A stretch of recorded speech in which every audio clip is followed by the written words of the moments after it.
Amigos e amigas, canal do Xavier, eu sou o Xavier.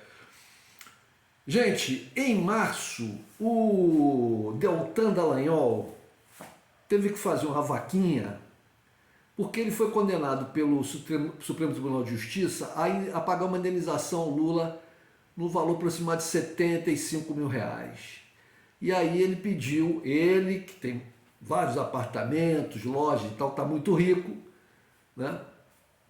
Ele teve que fazer uma vaquinha para pagar essa indenização. Pois bem, acontece, gente boa do meu Brasil, que o Tribunal de Contas da União condenou, hoje, dia 9, condenou o Deltan, o Janot e o Romão a pagar R$2.831.808,17. Eles têm que dividir entre eles três. E eles ainda vão ter que pagar mais uma multa de R$200 mil, ou seja, cada um deles vai ter que pagar mais de R$ 1.000, cento e poucos mil reais. 2.803.918,27. Eles vão pagar mais de R$1.100.000 cada um. Agora, o Deltan Dallagnol, ele não vai ter que fazer uma vaquinha, ele vai ter que fazer um rebanho, uma rebanhada, vai ter que chamar os seus apoiadores. Ele pode ir lá naquela igreja evangélica lá que ele costuma frequentar, né? Porque ele é quase pastor, né? Ele é quase pastor, ele é um homem santo.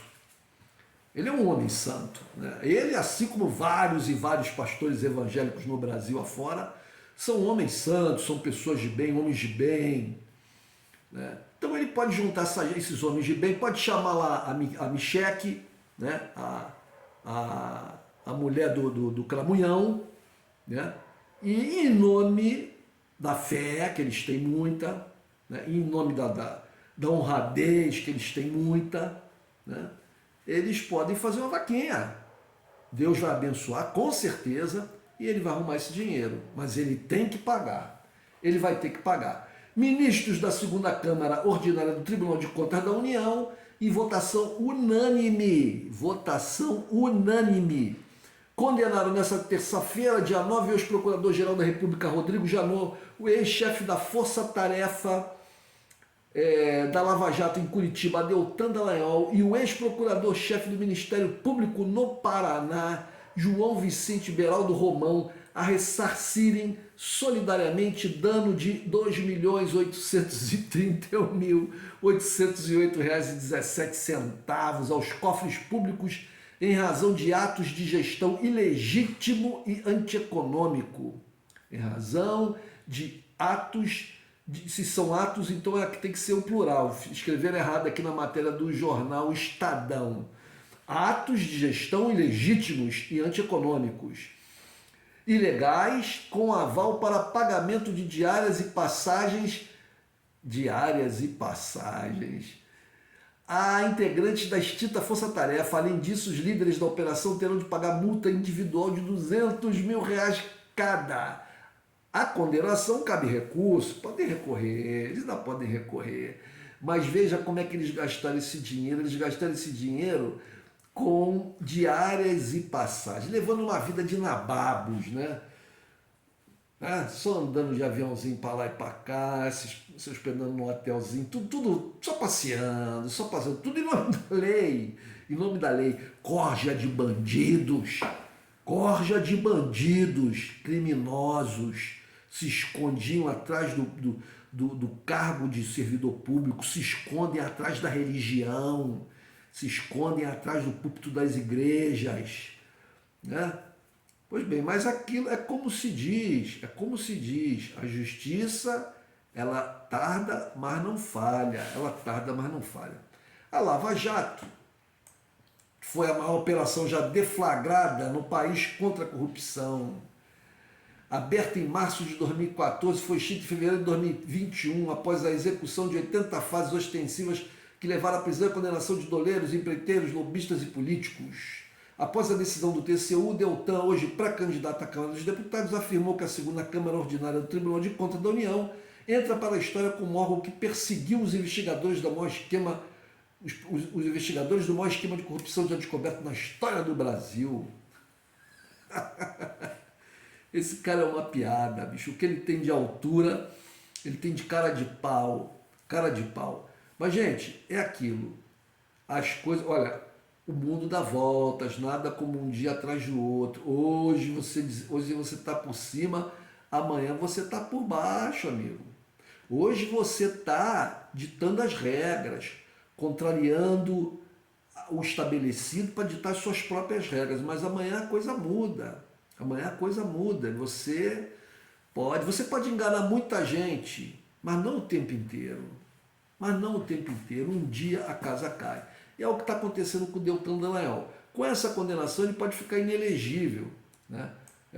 Ele pode ficar inelegível. Será muito triste se ele conseguir ainda, apesar de tudo, se eleger, né?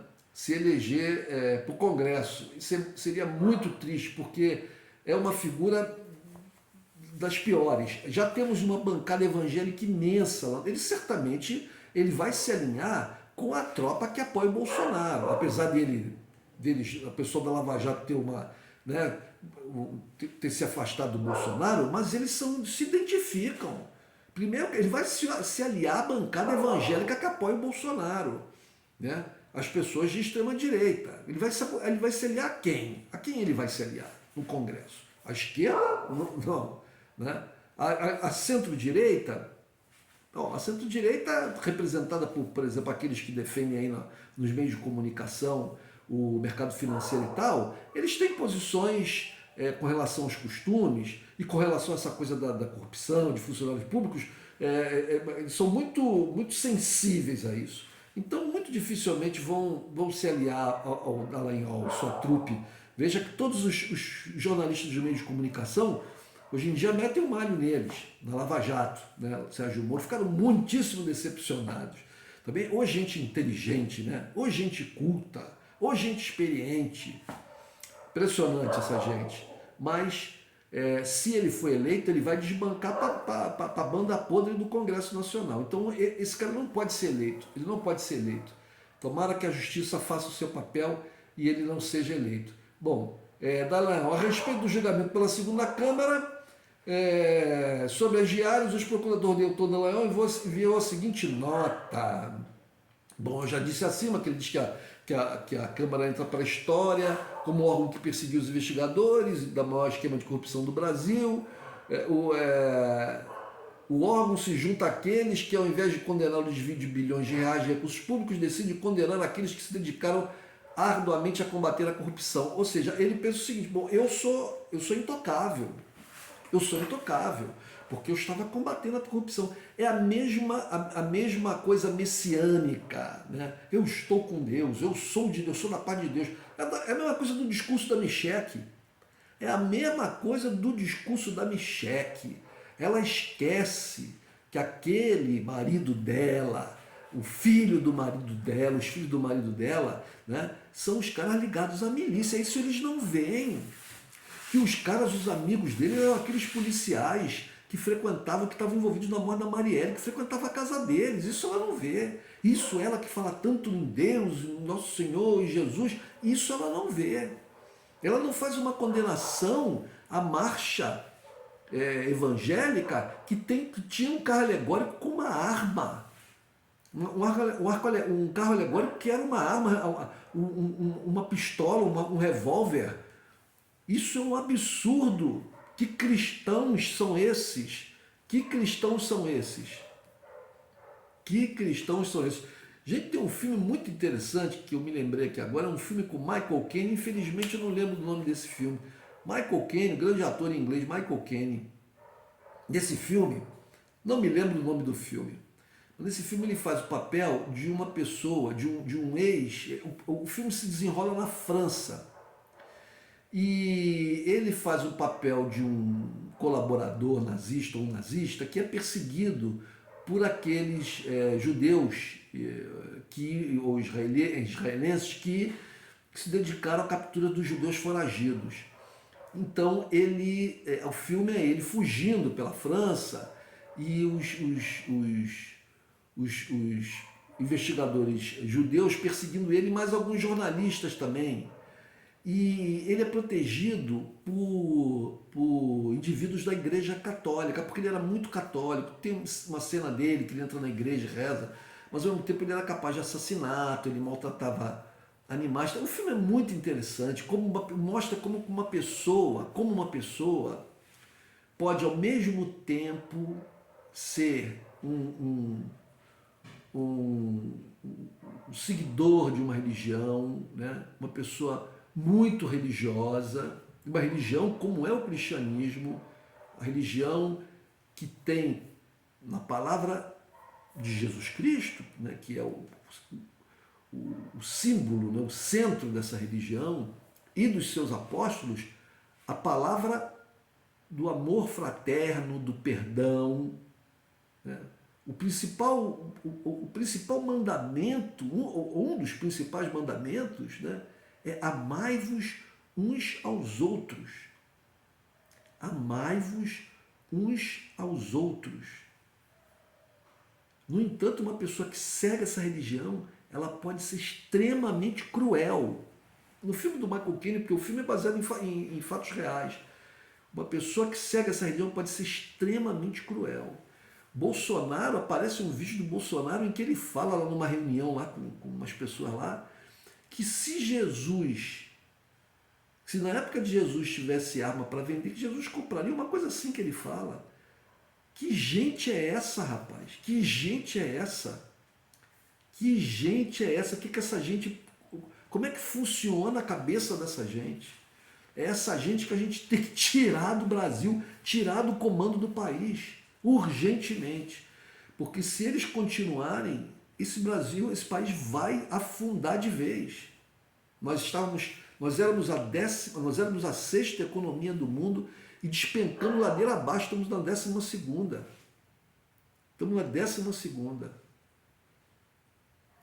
Se Bolsonaro ganhar essa eleição, tudo indica que Lula vai ganhar. Mas a gente só pode dizer que ganhamos a eleição quando conferidos os votos todos, e aí tivermos certeza disso. Até então é uma incerteza. Então, se por acaso Bolsonaro vira, alguma coisa muito terrível acontecer e Bolsonaro vir a ganhar essa eleição, ou a eleição não acontecer e ele continuar no poder, ele vai aprofundar o lado mais negro do seu governo. Isso é certo, como 2 e 2 são 4. Certo como 2 e 2 são 4. Muita gente está se fiando no fato de que representantes do governo americano vieram aqui fazer discurso dizendo não, que a democracia brasileira tem que ser mantida, porque o sistema eleitoral brasileiro é muito seguro, etc. Tal. Como se, isso é uma garantia de que não vai haver golpe, que não vai haver nenhuma tentativa. Gente, não se enganem, não se enganem. Em primeiro lugar, né, a gente não pode se fiar no apoio americano. Os americanos já detonaram governos várias vezes no Brasil. O último foi o da Dilma Rousseff, que eles ajudaram ao golpe, eles ajudaram, né? Eles apoiaram. A gente nem sabe, a gente só vai saber os meandros disso tudo daqui a muito tempo, quando se abrirem aí os arquivos secretos e tal, inclusive lá dos Estados Unidos, etc. E tal, né? Mas a gente tem indícios, né? Evidências muito fortes de que eles estavam ali colaborando por trás, né? Dando apoio aos golpistas, né? Então, se essas palavras, esses discursos que eles fizeram aqui, né, no final da eleição o Lula ganhar, eles vão vir cobrar o preço. Não, mas nós apoiamos vocês. Né? Eles vão cobrar um preço. Né? Mas também pode ser uma coisa simples assim, só para, como se diz, para inglês ver. Eles fazem um discurso bonitinho, mandam lá um general americano, faz um discurso. Mas se Bolsonaro der um golpe, eles não fazem nada. Eles podem não fazer nada. Basta que Bolsonaro tenda para o lado deles. Porque a situação é muito complexa. O Bolsonaro não está dando apoio ao Putin, ele simplesmente foi lá e comprou. Está comprando o que ele sempre comprou da Rússia, que é o fertilizante. Não sabe, não deu. O Brasil nem tem condições de dar pelo menos materialmente, outro tipo de apoio à Rússia e tal. O Brasil não é um país relevante nessa questão geopolítica, militarmente falando, no campo da inteligência, da contra-espionagem, da espionagem da contra-espionagem.